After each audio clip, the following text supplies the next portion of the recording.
To understand what just happened between the United States and Canada, you have to look past the podiums and the press conferences and look instead at the ground beneath our feet. You have likely seen the headlines and the breaking news alerts flashing across your screens about tariffs and trade wars and the aggressive rhetoric coming from the Trump administration regarding our northern neighbor. The story you were sold is one of strength and negotiation, and the idea that the United States can simply flex its muscles to extract better terms from its partners. It is a narrative of power where one side shouts and the other side capitulates. But if you look at the actual economic data, and if you look at the immediate reaction in the commodities markets, you will see that something entirely different took place. This was not a display of leverage. It was a display of profound vulnerability. We are going to walk through this because it illustrates a fundamental truth about the global economy that is often ignored by politicians who believe that threats are a substitute for strategy. The reality is that when the administration threatened to impose tariffs on Canadian potash, they were not holding a gun to the head of the Canadian economy. They were pointing it directly at the American farmer and, by extension, at the American consumer. You need to understand what potash actually is to grasp the severity of this miscalculation. This is not a luxury good. It is not a flat screen television or a piece of software that you can choose to forego if the price gets too high. Potash is potassium, and it is an essential nutrient for plant growth. It is the lifeblood of modern agriculture. Without it, yields collapse and food production falters. It is a biological necessity. Now consider the structural reality of where the United States gets this vital resource. American farmers rely on Canadian supply for nearly 90% of their potash. Let that number sink in. 90%. This is not a diversified supply chain where you can simply switch vendors if you do not like the price. This is a state of near total dependency. So when the threat was made to tax this import, it was essentially a threat to tax the very foundation of the American agricultural sector. The markets understood this immediately, even if the political strategists did not. The moment the words left the president's mouth, the price of potash did not wait for legislation to be signed. It surged on the spot. This is the hidden story that most mainstream coverage completely missed. While the pundits were debating the political optics of the threat, the markets were pricing in the disaster.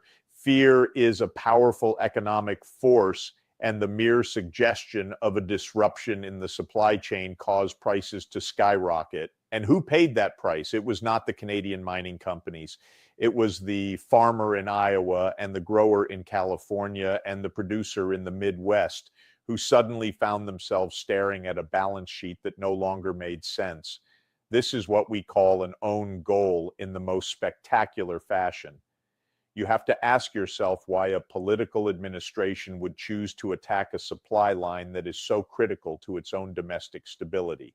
The answer lies in a deep misunderstanding of how structural power works in the 21st century. There is a belief that political rhetoric can override geological reality, but geology does not care about tweets or campaign promises.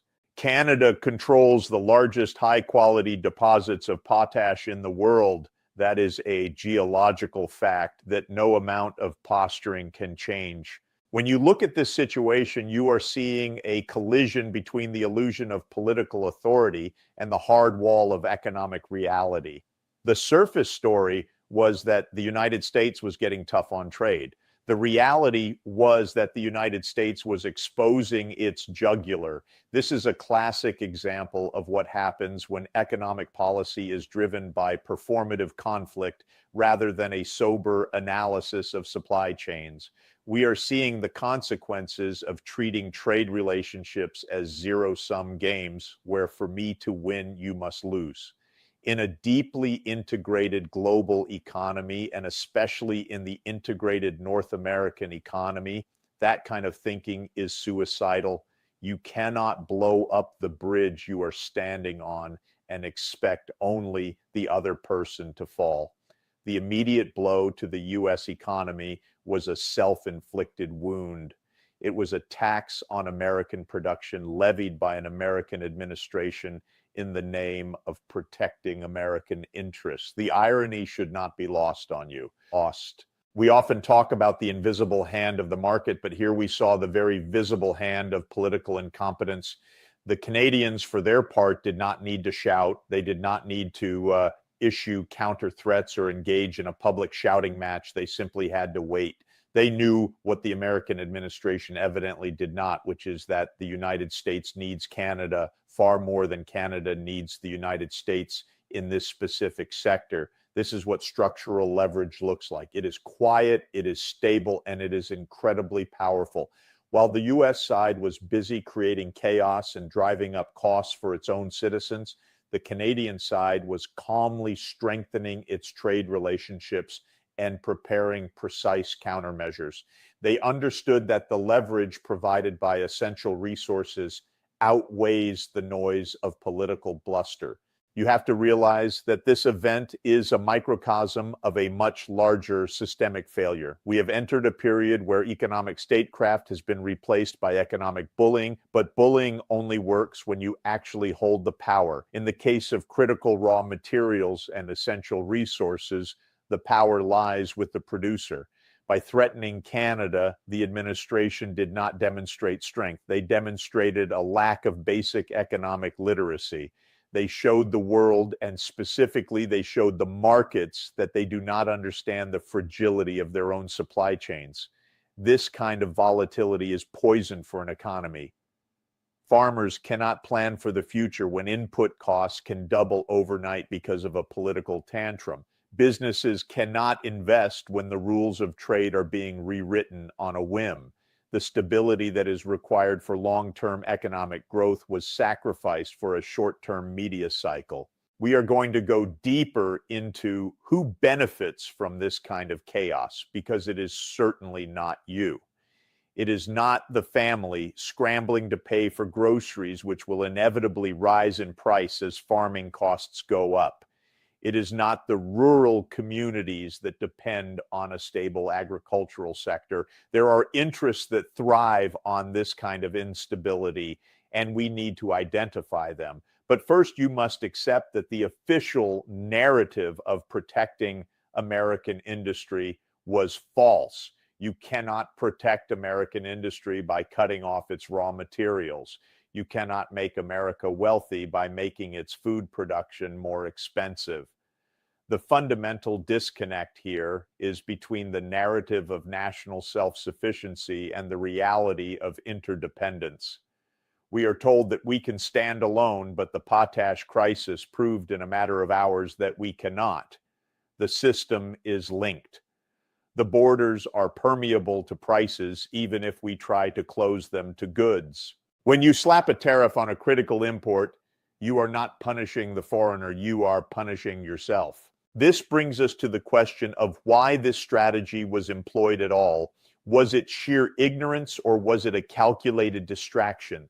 Often in these scenarios, the noise is the point. The conflict is manufactured to create a sense of action, but in economics, action has reaction. And the reaction here was an immediate transfer of wealth from American farmers to the speculative markets and eventually to the very foreign producers the policy was supposed to discipline. It is a perverse outcome. You are being asked to cheer for a policy that makes you poorer. You are being asked to support a strategy that weakens the very bedrock of the national economy. And the reason this continues to happen is because the true mechanics of these trade disputes are rarely explained in plain English. You hear about billions of dollars in tariffs, and you think that is money the government is collecting from another country. But that is not how it works. That is money that is being paid by the importer, which means it is being paid by the American business, which means eventually it is being paid by you. The potash incident is a perfect case study because it is so stark. There is no substitute for fertilizer. You cannot innovate your way out of a potassium deficiency in the soil in the span of a single growing season. The demand is inelastic. That means no matter how high the price goes, the farmers have to pay it or they go out of business. The administration effectively handed a loaded weapon to the market speculators and said, go ahead and squeeze the American farmer. And they did. The prices surged not because of a shortage, but because of the threat of a shortage. This is the cost of uncertainty. This is the price of incompetence. And we are going to explore how this fits into a broader pattern of using trade as a blunt instrument in a delicate machine. The damage was done before the first tariff was even collected. The threat alone was enough to disrupt the market and penalize the domestic economy. This tells us that in the modern world, credibility and stability are currencies just as important as the dollar. When a government loses its reputation for rational behavior, it introduces a risk premium into everything it touches, and you are the one paying that premium. To understand why this happened, you have to look at the official story that was presented to the American public because it was designed to sound reasonable on the surface. The administration framed this as a matter of national pride and economic fairness. We were told that Canada was taking advantage of the United States and that by threatening tariffs, the president was simply evening the playing field. The narrative was that tariffs are a tool of negotiation, and by making the threat, the United States would force Canada to concede on other trade issues, perhaps related to dairy or lumber or automotive parts. The logic was transactional. It assumed that if you squeeze a country hard enough on one resource, they will buckle on everything else. It is a view of the world that treats international trade like a real estate deal where the loudest voice in the room gets the best price. You were meant to see this as a show of strength, a necessary measure to protect American interests against a foreign competitor. But this surface-level story completely ignores the specific economic reality of the fertilizer market. It treats all commodities as if they are interchangeable and all trading partners as if they are easily replaced. The reality is that this surface story was not just incomplete, it was dangerously misleading. When you talk about potash, you are not talking about a market with infinite suppliers. You are talking about an oligopoly where a few key players control the vast majority of the global supply. Canada is the Saudi Arabia of potash. They sit on the largest and highest quality reserves in the world in the province of Saskatchewan. The United States simply does not have the geological capacity to replace Canadian supply. This is not a matter of policy or investment or will. It is a matter of geology. You cannot legislate a mineral deposit into existence. So when the administration threatened to tax Canadian potash, they were not threatening a competitor they could easily swap out. They were threatening a monopoly supplier that they had no choice but to use. The misleading part of the official narrative was the idea that the United States had leverage. In this specific relationship, the United States is the dependent party. By pretending otherwise, the administration led the country into an economic ambush of its own making. We need to step back and look at the system behind this because it reveals how disconnected our political class has become from the physical realities of the economy. The global food system is built on a fragile web of inputs. We often focus on the final price of bread or milk at the grocery store, but we rarely look at the industrial chain that makes that food possible. Potash is mined deep underground in massive capital-intensive operations. It takes years and billions of dollars to bring a new mine online. You cannot just flip a switch and increase production because a politician is angry. The supply is rigid in the short term. This rigidity is a key feature of the system. It means that when there is a shock, or even the threat of a shock, prices do not just adjust gradually, they spike violently. The system is designed for efficiency, not for resilience against political volatility. By injecting chaos into this rigid system, the administration triggered a panic that the market mechanisms could not absorb. The background context here is crucial. For decades, the North American economy has been integrated to create a seamless flow of goods. This integration was not an accident. It was built to lower costs and increase efficiency for both sides. American farmers benefit from having a stable, high-quality supply of fertilizer right next door with a reliable rail network to deliver it. This is a structural advantage for U.S. agriculture. It keeps input costs lower than they would be if we had to ship fertilizer from Russia or Belarus. When you threaten to disrupt that integration, you are effectively attacking your own structural advantage. You are taking a system that works efficiently and breaking it on purpose. The economic system we live in rewards stability and predictability. When a government becomes an agent of instability, it forces every business in the chain to hoard cash and hedge against risk. This slows down the velocity of money and acts as a drag on the entire economy. We also have to talk about the concept of inelastic demand because it is the economic force that punished the American farmer in this scenario. Inelastic demand means that you need the product regardless of the price. If the price of a vacation goes up, you can choose to stay home. If the price of fertilizer goes up, you cannot choose to stop fertilizing your crops unless you want to go bankrupt. The sellers know this. The markets know this. So when the tariff threat was made, the market knew that American farmers had no choice but to pay whatever price was demanded. The leverage that the administration thought they had over Canada was an illusion.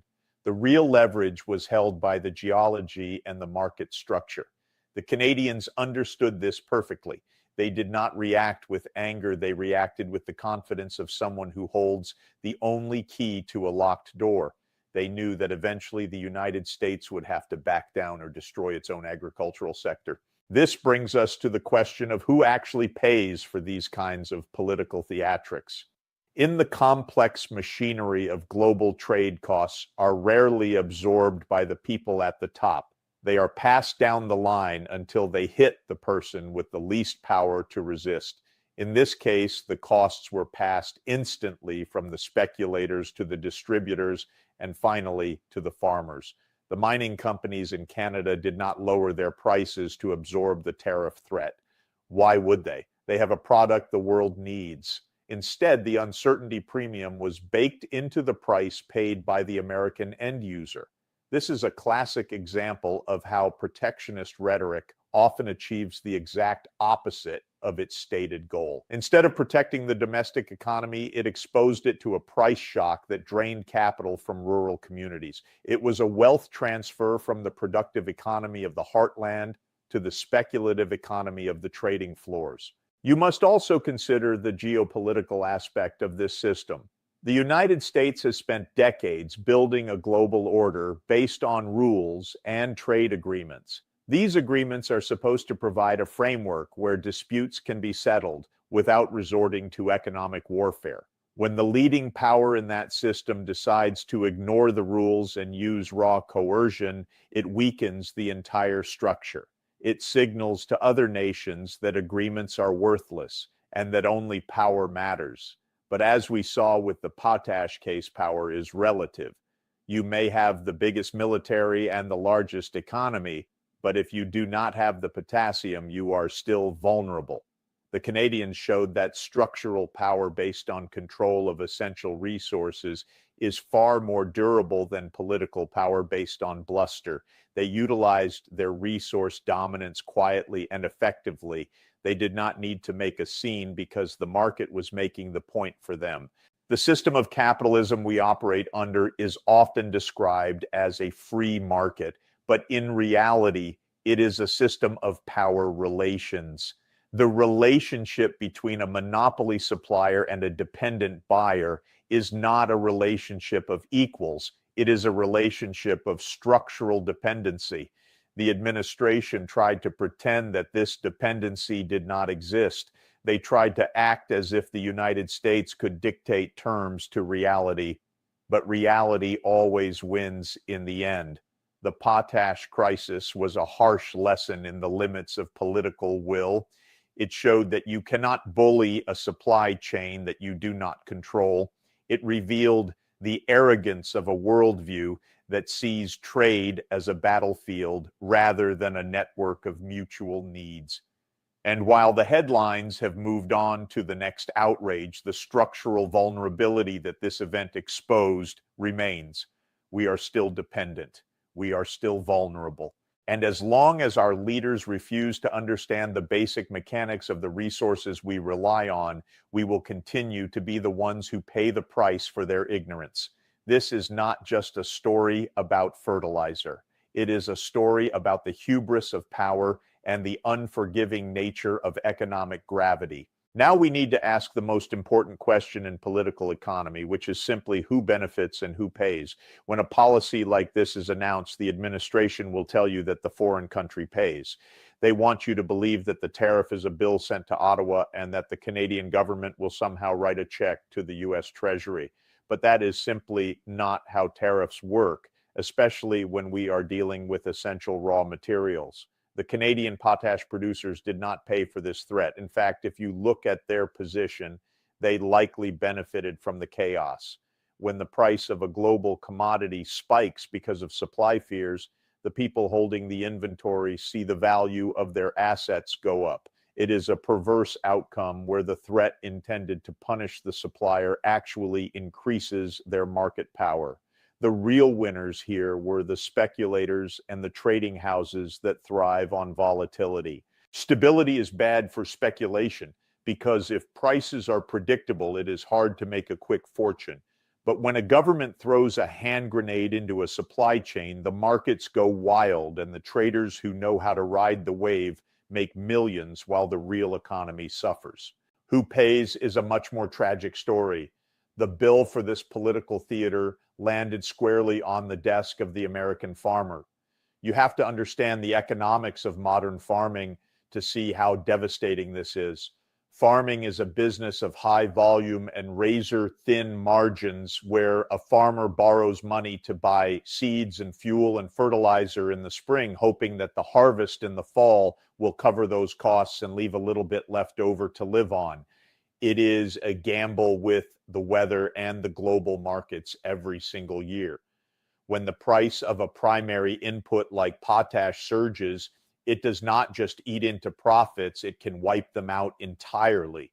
We are talking about family farms that are already operating on the edge of solvency. For them, a sudden 20 or 30% hike in fertilizer costs is not an inconvenience, it is an existential threat. And they have no way to pass that cost along immediately because the price of corn or wheat is set by the global market, not by the local grower. The farmer cannot just tell the grain elevator that he needs to charge more because the president picked a fight with Canada. He has to eat the loss.